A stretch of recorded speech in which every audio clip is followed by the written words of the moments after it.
Objectif Lune. Ah, c'est monsieur et monsieur Tintin.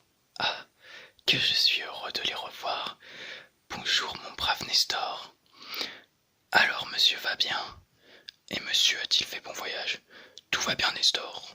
Et ici également. Je vois que le château a été restauré. À propos, comment va ce cher monsieur Tournesol? J'ai hâte de le revoir. Monsieur Tournesol, il ne vous a pas écrit. Il a quitté le château il y a 3 semaines. Tournesol est parti. Oui, monsieur. Il y a 3 semaines, monsieur Tournesol a reçu la visite d'un monsieur à l'accent étranger avec lequel il a eu une longue conversation. Puis monsieur Tournesol a fait ses bagages et il est parti avec ce monsieur en me disant qu'il vous écrirait. Je m'étonne qu'il ne l'ait pas fait. Ça par exemple. Drink. Allô? Oui, non, c'est le capitaine Haddock. Non, il était absent. À qui ai-je l'honneur? Non, il est parti depuis 3 semaines. Mais qui est au bout du fil? Allô? Allô? Allô? Allô? Allô? Il a raccroché, cette Olybrius parlait comme un patagon. Allô? Allô? Non, plus rien. Bizarre. J'espère au moins qu'il n'est rien arrivé à monsieur Tournesol. Si nous jetions un coup d'œil dans sa chambre, j'y suis entré ce matin pour aérer et je n'ai rien remarqué d'anormal. Nous allons bien voir. Grrr, grrr. Regardez Milou.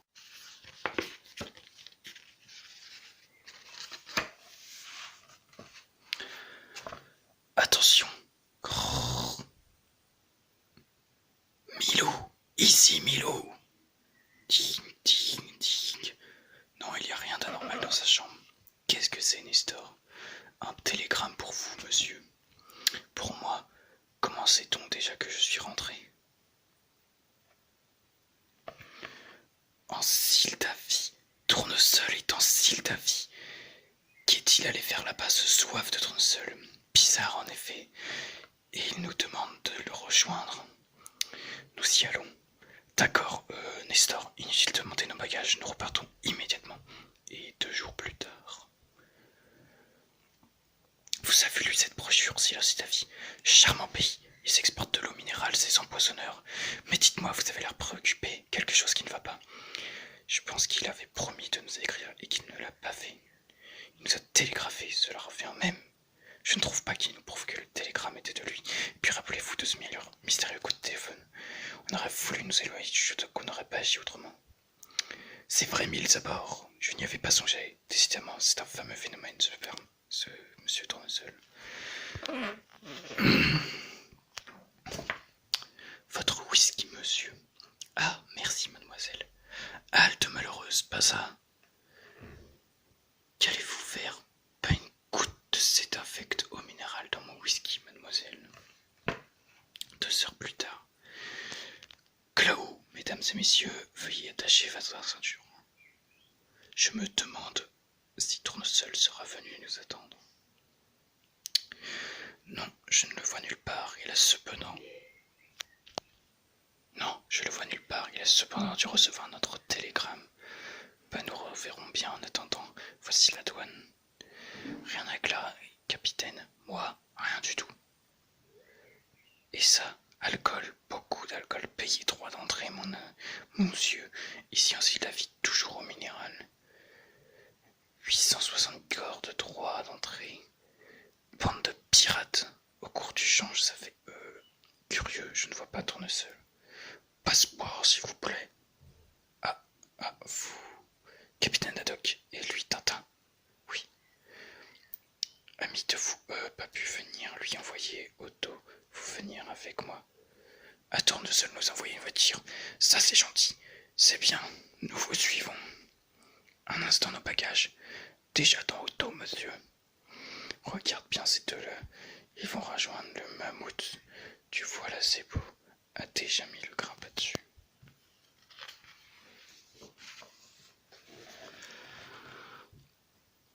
Eh bien, dites donc qu'il faut bien... Il fait bien les choses, Tournesol, un chauffeur et un valet de pied, Mazette, en effet. Et le pays est joli. Dommage qu'on n'y boive que de l'eau minérale. Bah, s'ils aiment ça. Mais qu'allez-vous devoir retourner sans cesse. Je regarde cette voiture et elle me suit de peu leur bord. Sans doute une voiture qui va à clos comme nous. Oui, peut-être d'ailleurs, nous approchons. Nous allons entrer en ville. Eh bien, que fait-on? Nous quittons la route de clos. Qu'est-ce que... Dites chauffeur, est-ce que cela finit? Où conduisez-vous? Sproch. Dites donc Sproch. Vous-même, espèce de bachibouzouk. On vous demande où nous allons, répondez vite. Oh, Sproch, monsieur, ami de vous là. Travaux, ralentir. 1000 millions de mille sabords. Vous n'aurez pas pu ralentir, espèce d'ectoplasme. Vous parlez moi, monsieur, moi pas vu. 2 heures ont passé, et l'autre voiture nous suit toujours. Le pays devient de plus en plus sauvage, je me demande... Oh, qu'est-ce que c'est que ça? Dites capitaine, regardez donc cette plaque indicatrice. Zone interdite.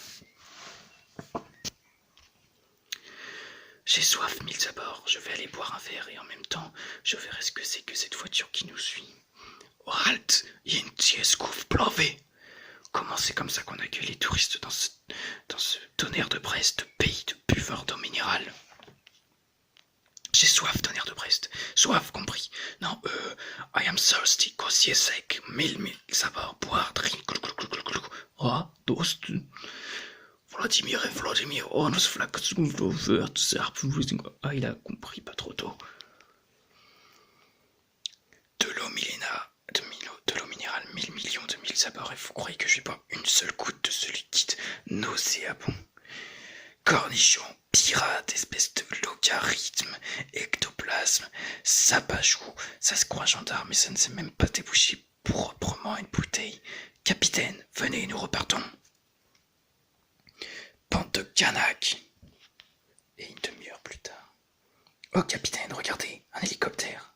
Ça, par exemple, il se pose sur la route, dit donc Sproach. Qu'est-ce que cela signifie? Contrôle, monsieur. Encore un contrôle. Good scratch,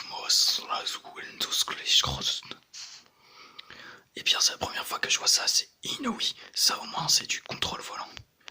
Allô, centrale, ici PH15. L'expédition Campanule a été contrôlée, tout va bien.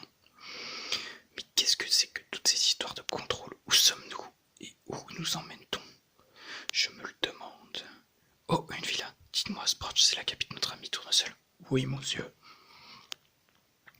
Quelle idée a-t-il eu d'aller de se nicher à cet endroit décidément jeu? Mille d'abord, encore un contrôle. Tonnerre de Brest, que se passe-t-il dans ce pays? On se croirait en temps de guerre. Eh bien, mille tonnerres, il s'en va avec nos papiers, cet Olibrius, que va-t-il en faire? Allô centrale, ici PK, l'expédition Campanule est arrivée. Tout va bien, faites ouvrir les portes.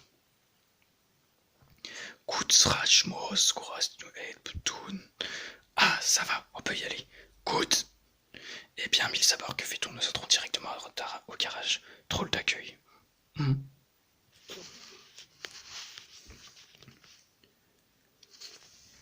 Ces portes seront fermées automatiquement derrière nous.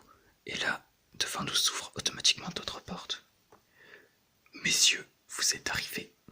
Enfin, ce n'est pas trop tôt, tonnerre de Brest. Mille sabords, quand donc se décidera-t-on à construire des autos dont on puisse sortir sans se fracasser le crâne? Monsieur Tintin, je me présente, Frank Wolf, ingénieur adjoint au professeur Tournesol. Enchanté. Enchanté moi aussi, mais je voudrais tout de même savoir où nous sommes et quels sont ces gangsters qui nous ont suivis depuis l'aéroport. Des gangsters, capitaine, mais ce sont les hommes de la CEPO.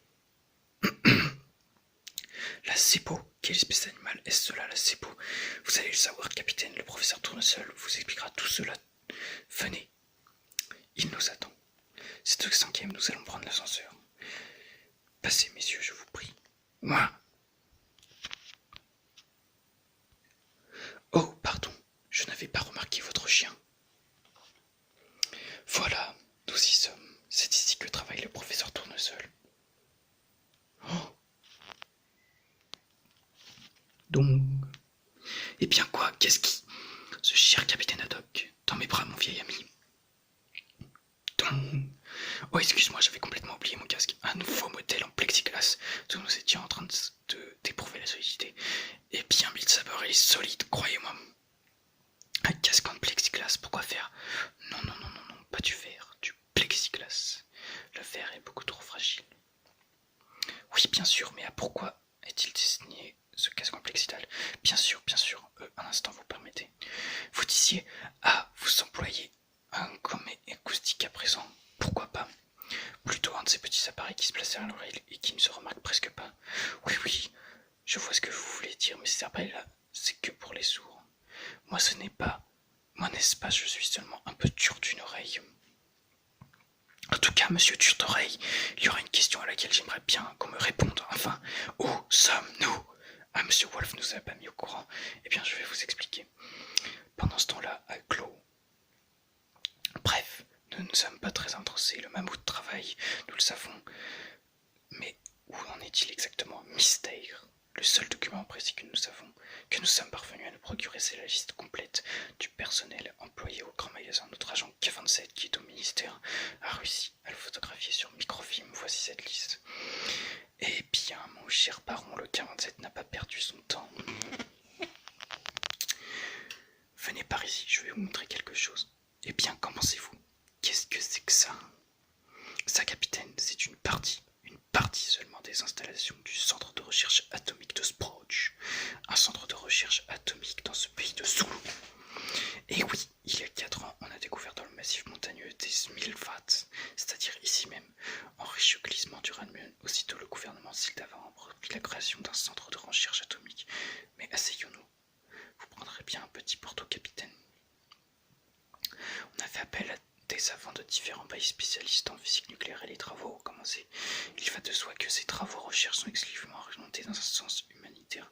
Pas question de fabriquer ici des bombes atomiques. Au contraire, nous recherchons le moyen de protéger l'humanité contre les dangers de ce nouvel engin de destruction.